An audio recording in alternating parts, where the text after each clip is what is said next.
Salt Lake City police are trying to piece together what they're calling an unusual homicide case involving an early morning shooting and a rollover crash. It happened at 550 West and 3rd South, directly behind the Rio Grande station in downtown Salt Lake. News specialist Ashton Goodell joins us there live with the latest. Ashton.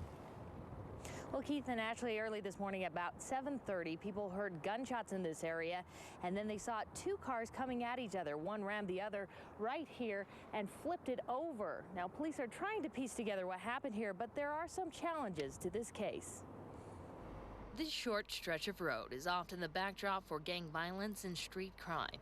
People living on the curbside say they see their share of shootings and fights, but they're not too interested in saying anything to police about it. We have a lot of witnesses. I would say about half are cooperative and half are not. The ones that are cooperative, we've transported them up to the public safety building for interviews. Witnesses heard yelling and then shots in the distance. The noise came closer, and that's when they saw a white Dodge slam into a dark-colored vehicle.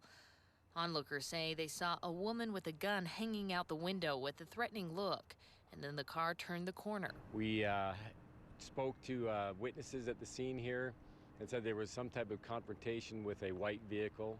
We were able to stop that vehicle, and we were able to take a suspect into custody. When police showed up, they found a man with a single gunshot wound near the rolled over car. The man died at the hospital.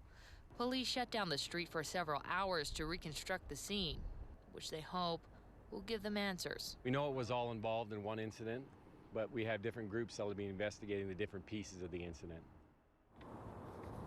Police don't know whether the suspect and the victim knew each other, and though there were many people around this morning on this very busy road, nobody was willing to talk to police, or very few people were willing to talk to police, so they really had to reconstruct the scene to see what happened here. Keith?